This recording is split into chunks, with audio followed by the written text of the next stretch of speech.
Assalamualaikum warahmatullahi wabarakatuh. Halo anak-anakku semua. Kita jumpa lagi di video pembelajaran kali ini. Hari ini kita akan belajar tema 4. Sehat itu penting.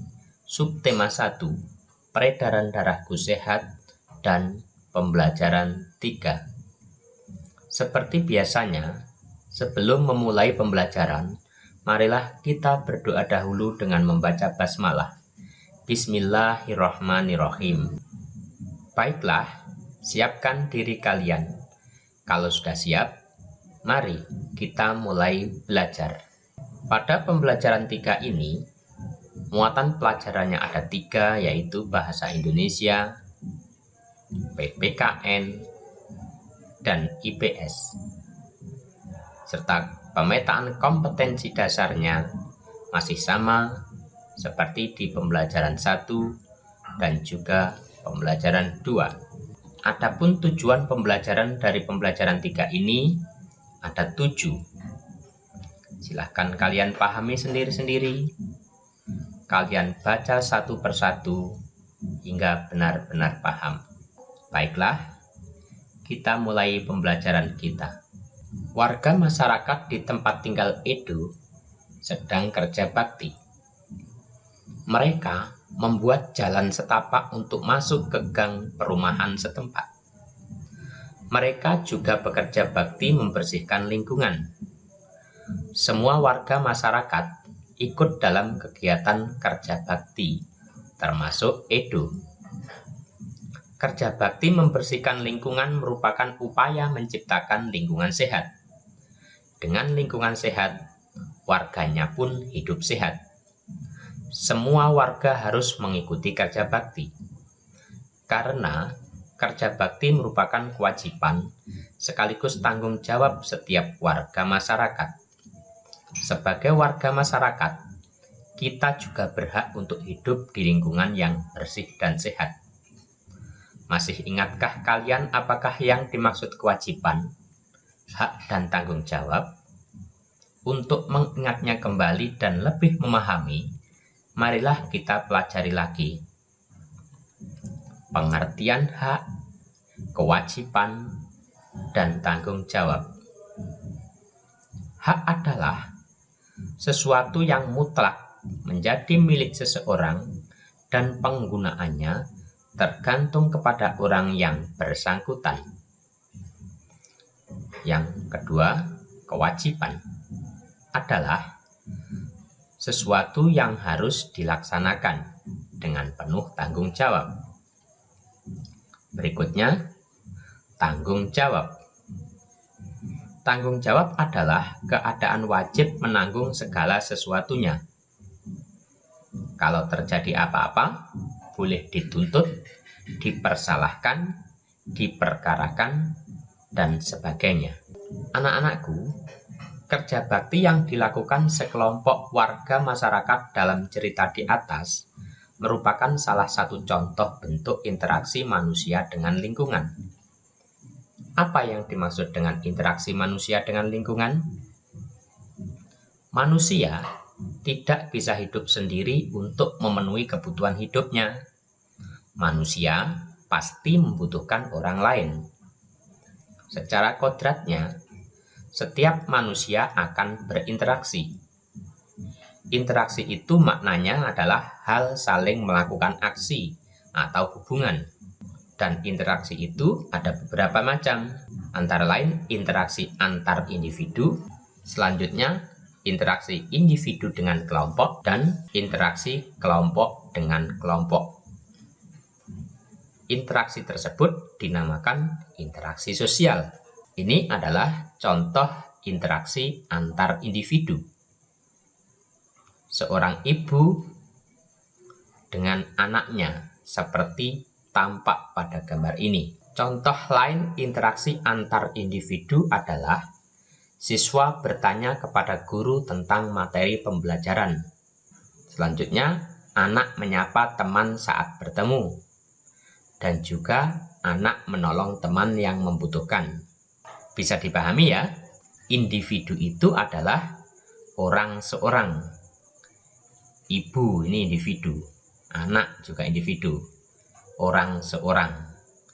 Individu dengan individu. Interaksi berikutnya adalah interaksi individu dengan kelompok. Contohnya adalah ibu guru berbicara di depan murid-muridnya. Ibu guru ini individu, murid-muridnya adalah kelompok. Contoh lain interaksi individu dengan kelompok adalah orang berpidato pada para hadirin, ketua kelompok dengan anggotanya, ustadz berceramah dalam pengajian. Kemudian interaksi yang ketiga yaitu interaksi kelompok dengan kelompok. Contohnya adalah dua tim yang bermain sepak bola.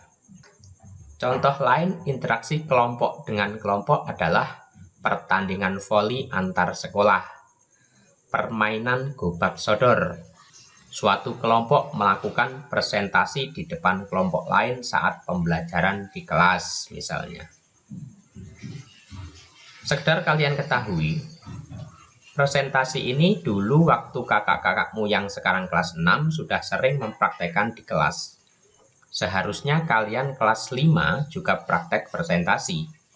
Namun, karena masih ada pandemi COVID-19, hal itu tidak memungkinkan untuk dipraktikkan. Baiklah, kita lanjutkan. Interaksi sosial penting dilakukan oleh setiap individu. Karena dengan melakukan interaksi sosial, individu dapat mencukupi semua kebutuhan hidupnya. Namun, interaksi sosial tidak selamanya mengarah kepada kebersamaan atau persatuan.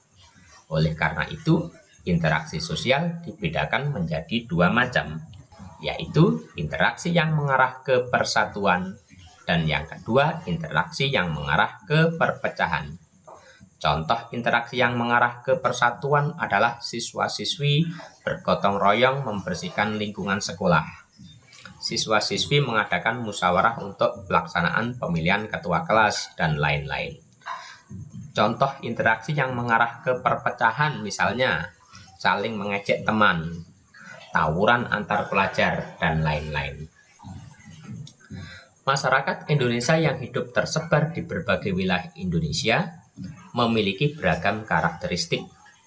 Karakteristik antara satu wilayah dengan wilayah lainnya berbeda-beda. Oleh karenanya, setiap warga negara Indonesia hendaknya menjaga interaksi yang baik. Interaksi yang baik dapat mendukung pembangunan nasional. Perbedaan tersebut hendaknya dikelola menjadi suatu kekuatan. Ada 3 teori sosial budaya di Indonesia yang hingga kini berlaku di masyarakat, yaitu musyawarah, paternalistik, dan gotong royong. Budaya ini apabila dikembangkan akan mendukung pembangunan nasional. Selain itu, musyawarah, paternalistik, dan gotong royong juga akan mendukung ketahanan aspek sosial budaya yang tangguh. Warga masyarakat Indonesia harus bertanggung jawab dalam meningkatkan pengalaman sosial budaya. Dengan demikian, setiap individu memiliki tanggung jawab yang sama. Tanggung jawab tersebut diantaranya menjaga kebersihan, ketertiban, dan keamanan lingkungan. Di sini dapat disimpulkan bahwa kekuatan masyarakat terletak pada ikatan kerjasama. Pentingnya kerjasama dalam masyarakat dapat diungkapkan dengan sebuah pantun. Pantun berikut ini memudahkan untuk mengingatnya. Turun ke paya memetik kangkung, hati senang dibantu si dia. Bergotong royong penduduk sekampung, hasil mufakat hidup bahagia. Masih banyak contoh pantun yang mengandung nasihat, terutama tentang pentingnya kerjasama dan mufakat dalam masyarakat. Simaklah contoh pantun berikut. Merah muda baju si bibi, di tangannya ada bayam seikat. Masalah warga datang bertubi, berkumpullah untuk mufakat. Pantun ini sangat bermakna. Maknanya adalah setiap manusia hendaknya menyisakan waktu untuk berkumpul bersama warga kampungnya. Berkumpul untuk membicarakan masalah bersama hingga mencapai mufakat. Untuk lebih memahami pantun yang berisi nasihat, kalian saya beri tugas, yaitu tugas 1, pembelajaran 3. Membuat pantun nasihat karya sendiri, tidak boleh menjiplak karya orang lain dari sumber apapun. Kalian tulis seperti yang terlihat di gambar ini. Ditulis pantun yang mengandung nasihat 4 baris bersajak AP-AP. Kemudian kalian tulis makna atau arti pantun yang kalian buat. Untuk lebih memudahkan kalian dalam pembuatan pantun, di sini telah saya buatkan contoh pantun karya saya sendiri tentang virus corona yang sedang mewabah. Perhatikan.